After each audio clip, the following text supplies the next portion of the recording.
Hey guys, RJ Ronquillo here. So recently I did a video on my new Mesa Boogie Mark 7 amp, and I was talking about how I found that amp because I was looking for a quote-unquote metal amp. Well, I was thinking about it, and I don't really have a metal guitar. I mean, I do have guitars that definitely can do metal, but what I mean is I don't really have anything that's like a dedicated metal guitar that looks the part, that compels me to grab it and play chuggy drop tune thrashy riffs. I was hunting around the internet, I was doing some YouTube research, and I decided to buy one online. Sight unseen, sound unheard. And it just arrived, and if you saw the thumbnail, you probably already know what brand it is. I'm not gonna go into it anymore, let's do the unboxing. So I ordered this less than a week ago, and it was shipped from Europe, Barcelona, and it arrived today here in Nashville. It's stapled, which is not my favorite thing.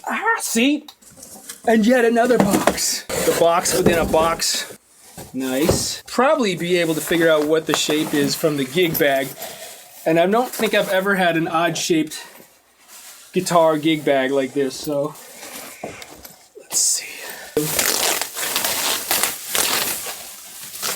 Ooh. This is a hefty guitar. I didn't realize it was going to be as heavy. So this is a Solar Guitars E1.6. There's a lot of things on this guitar that are kind of new to me. First one being the Evertune bridge.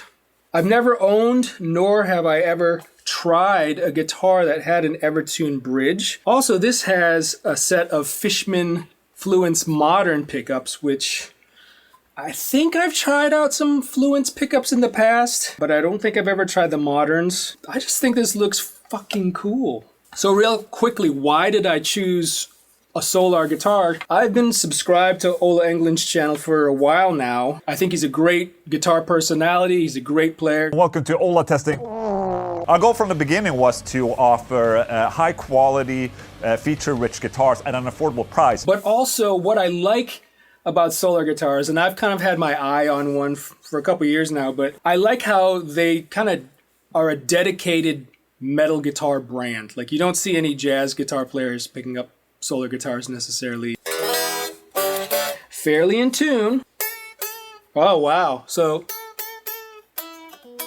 okay, let's talk about fit and finish right out of the box. This is quite a hefty piece of wood, as you would expect with a guitar of this shape.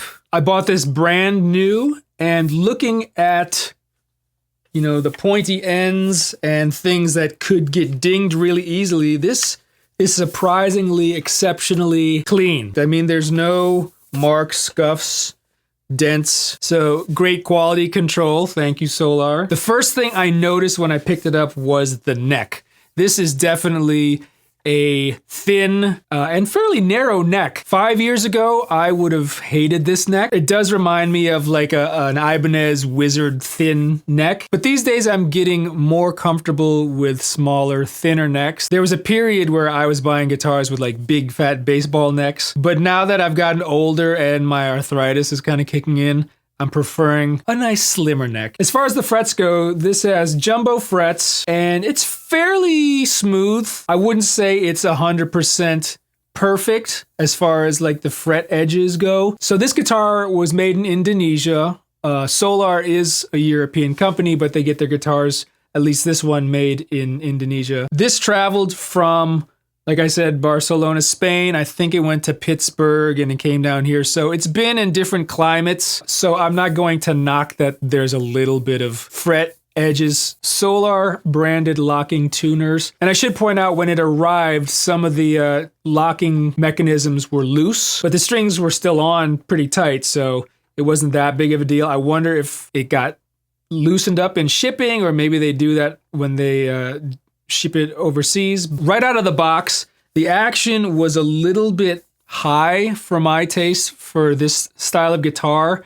And when I, you know, kind of looked down the neck, there was a little more relief than I would like. So I just took off the truss rod cover and adjusted it like a minuscule amount. Talking about the Evertune bridge real quick. Like I said, this is the first time I've ever used an Evertune bridge or had a guitar. Once it's set up properly, it really doesn't go out of tune. So if you don't know about Evertune bridges, it's a feature that not only keeps the strings in tune, but it does so by adjusting the tension. And the tension is set with the tuners, and you actually tune the string to pitch here at the bridge, and there's like a wrench that comes with it. But there's a couple ways to use the tension within the Evertune bridge. You can set it so when you bend the strings, they don't change the pitch, which I'm not sure why anyone would want that, because it's kind of like not natural for a guitar player. And then I guess there's the normal way where you would adjust the tension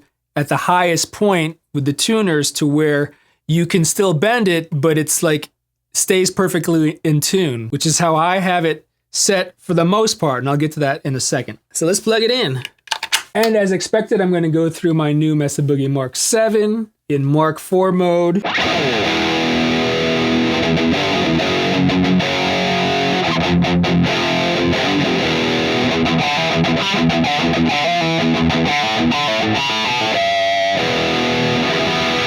The feeling of the Evertune, that's probably something that people want to know about. Like, I have no problem with the feel of this bridge. With bending, the way I have it set up,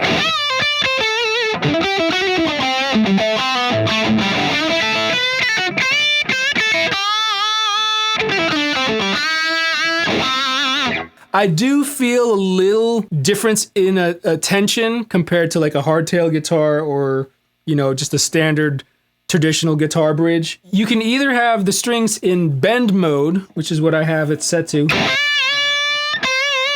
It does feel a little bit different. I actually have the first 4 strings in bending mode, and then just for shits and giggles, I have the low 2 strings, A and the E, tuned so they don't change in pitch whenever you bend them. So watch this. See how much I'm bending it? And it's not changing pitch?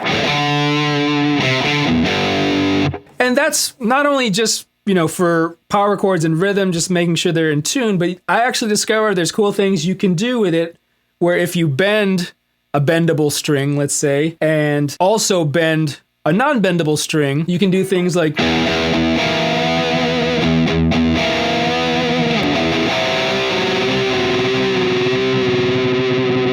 the feeling that I'm getting when I play like these open chords.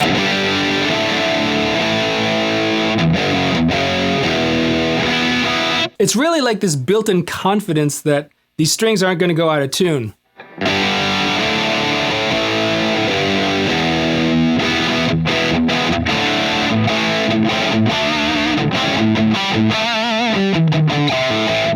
And having that confidence does affect the way you play. It affects the way you dig in, so it'll affect your dynamics. I'm kind of sold on the Evertune bridge. The pickups sound fantastic. Neck pickup.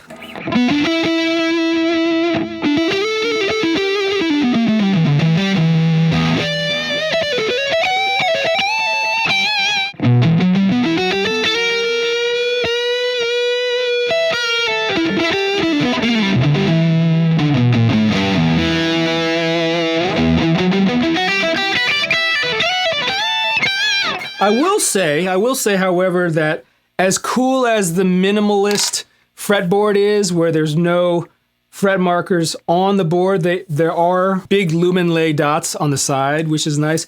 But the big logo right around the 12th fret is kind of messing with my mind. So I just have to make sure to look at the dots. But it does make the guitar look clean, and it does go along with the look and the vibe. And that's all that matters, right? Let's hear it clean. A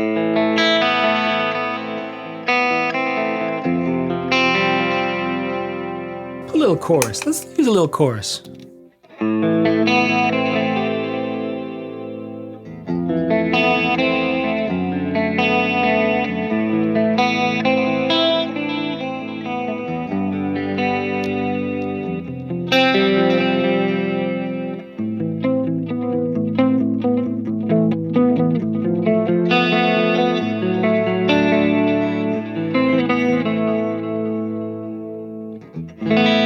So let's hear it, kind of that split coil mode.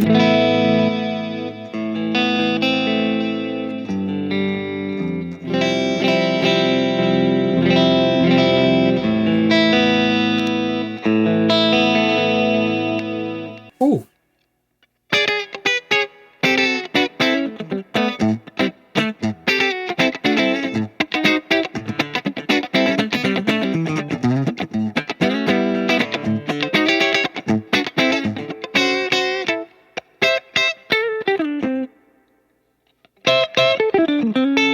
It's weird, there's like a bouncy feeling with the Evertune bridge. I kind of like it. Like I said, it's a little bit different.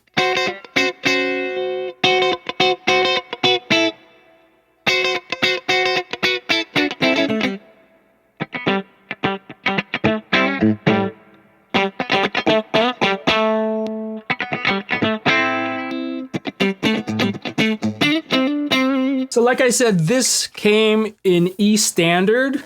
If I want to drop it down,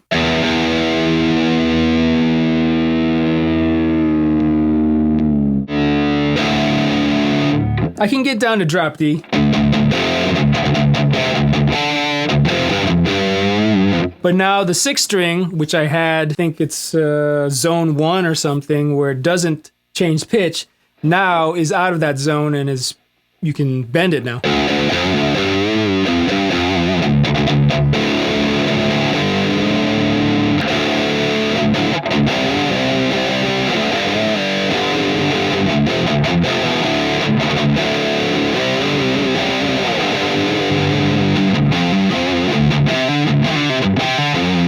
I haven't quite decided if I'm going to keep it in E standard or maybe drop it down a half step or maybe D standard. That might be fun. So overall, I'm pretty impressed. It's definitely exactly what I was looking for. The vibe, the feel, the sound. So let me know down in the comments what you guys think of this. And if you are a Solar Guitars owner, let me know as well. But check them out, Solar Guitars. I'll put a link down in the description. And while you're at it, go over to Ola's YouTube channel and subscribe.